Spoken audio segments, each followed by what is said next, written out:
Assalamualaikum warahmatullahi wabarakatuh. Selamat datang pada mata kuliah Rekayasa Informasi. Apa kabar rekan-rekan mahasiswa? Semoga dalam keadaan sehat, sehingga kita dapat memahami video pembelajaran ini. Kita ketahui bahwa permasalahan korporat atau perusahaan itu cukup kompleks.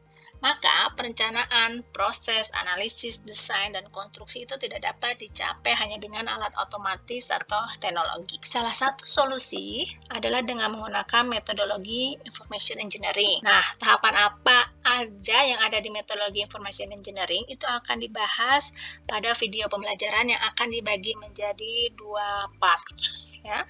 Metodologi information engineering memiliki 4 tahap. Tahap yang pertama adalah perencanaan strategi informasi, yang merupakan tahapan yang fokus pada tujuan top manajemen dan critical success factor. Pada tahap ini, fokus pada bagaimana teknologi dapat digunakan untuk menciptakan peluang baru atau keunggulan bersaing. Tahap yang kedua adalah analisis area bisnis, fokus pada proses yang dibutuhkan untuk menjalankan area bisnis tertentu.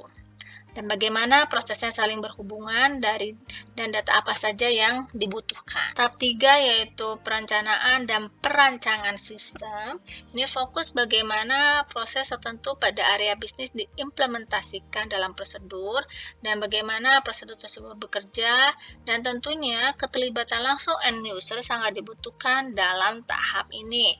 Nah, tahap yang terakhir adalah konstruksi. Tahap ini merupakan implementasi berdasarkan arsitektur yang sudah dihasilkan pada tahap sebelumnya. Dalam metode rekayasa informasi, tiap langkah dapat dilihat dari dua sisi, yaitu sisi data dan aktivitas. Untuk perencanaan strategi informasi di sisi data, arah tinjauan strategisnya adalah terhadap kebutuhan informasi yang dibutuhkan oleh enterprise, sedangkan di sisi aktivitas, arah tinjauan strateginya adalah dalam hal pemanfaatan teknologi untuk peningkatan kinerja enterprise. Untuk analisis area bisnis, pada tahap data menghasilkan model data logikal yang telah dinormalisasikan sepenuhnya, sedangkan di sisi aktivitas mengidentifikasikan proses yang dibutuhkan untuk mengoperasikan enterprise dan terintegrasiannya. Yang berikutnya pada tahap analisis perancangan sistem, pada tahap data itu menghasilkan rancangan rekaman yang digunakan dengan prosedur spesifik, sedangkan di sisi aktivitas itu menghasilkan rancangan prosedur untuk menjalankan proses. Dan untuk layer yang paling bawah yaitu konstruksi, pada sisi data itu akan menghasilkan program aplikasi, sedangkan pada sisi aktivitas itu akan menghasilkan rancangan program logik yang terperinci. Nah, pada video pembelajaran ini akan dibahas tahap 1 yaitu perencanaan strategi informasi dan tahap 2 adalah analisis area bisnis. Perencanaan strategi informasi yaitu suatu proses analisis secara menyeluruh dan sistematis dalam merumuskan visi, misi, tujuan, dan strategi yang memanfaatkan kelebihan dari sistem informasi dan dukungan teknologi informasi dalam menunjang strategi bisnis dan memberikan keunggulan pada perusahaan atau organisasi dalam bersaing. Secara lebih detail, pada tahap perencanaan strategi informasi ini menyediakan dokumen. Dokumen ini tentunya menyatakan dukungan dari top manajemen terhadap usaha membangun arsitektur. Misalnya, dapat menyatakan visi, misi, tujuan perusahaan, dan strategi perusahaan. Di dalam merumuskan strategi, bisa digunakan beberapa metode berdasarkan teori dari Porter. Nah, untuk yang pertama adalah melakukan environmental scanning dengan menggunakan dua model.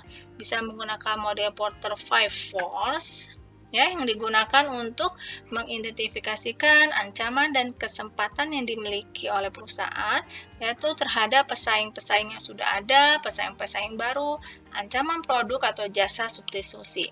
Di sini juga diidentifikasikan kekuatan menawar dari pelanggan dan kekuatan dari pemasok. Nah, yang berikutnya masih di environmental scanning itu adalah melakukan analisa PES.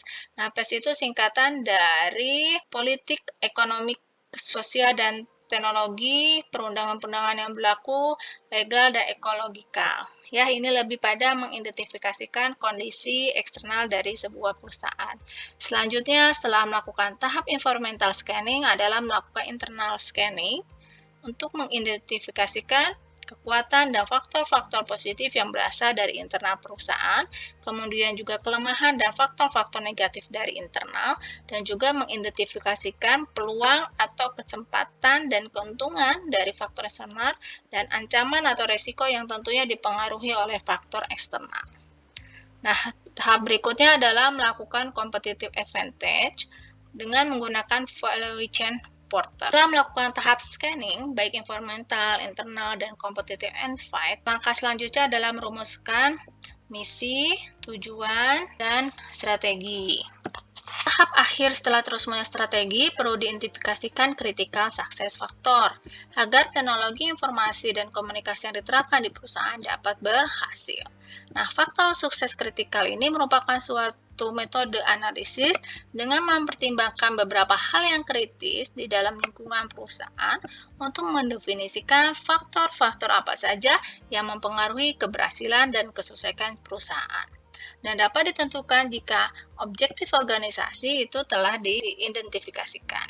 Nah, ini adalah contoh value chain porter ya, di mana contoh ini adalah ada value chain UKM dan value chain untuk instansi pendidikan. Nah, untuk value chain UKM itu ada 3 aktivitas pendukung, mulai dari dukungan umum, dukungan change agent, dan dukungan kebijakan, regulasi, dan pembangunan infrastruktur. Sedangkan untuk aktivitas utamanya itu terdiri dari 5, ada masukan, produsen utama, logistik industri, pedagang, dan konsumen akhir. Nah, sedangkan untuk value chain instansi pendidikan, ini fokusnya khusus pada pengajaran dan penelitian, ada 4 aktivitas pendukung, ada manajemen perencanaan, manajemen pelengkapan, manajemen keuangan, manajemen sumber daya manusia. Nah, untuk aktivitas utamanya ada sekitar 9 aktivitas utama. Ya, nah ini adalah aktivitas-aktivitas utama yang ada di value chain instansi pendidikan. Ya, semuanya tentunya untuk apa? Untuk mendukung di dalam keunggulan kompetisi. Nah, yang berikutnya, untuk tahap yang kedua yaitu mendedikasikan area bisnis. Nah, ini salah satu contohnya kita dapat menggunakan siklus dan dekomposisi dari setiap fungsi bisnis dengan menggunakan tool for state life cycle dari IBM. Jadi ini salah satu contoh untuk menganalisis area bisnis ya yang ada di dalam perusahaan. Nah, ini contohnya adalah instansi pendidikan. Kemudian yang berikutnya, dalam tahap analisis area bisnis, mendefinisikan kondisi awal arsitektur bisnis, menentukan model bisnis atau aktivitas bisnis yang diinginkan berdasarkan skenario bisnis. Nah, pada tahap ini, tools atau metode yang dapat digunakan itu beragam, bisa menggunakan BPMN seperti yang kalian lihat, kemudian bisa menggunakan IDEF dan UML. Ini video pembelajaran yang pertama terkait dengan metodologi informasi. Ketemu lagi di video pembelajaran yang kedua untuk tahap 3 dan tahap 4 yang ada di metodologi kecerdasan informasi. Assalamualaikum warahmatullahi wabarakatuh.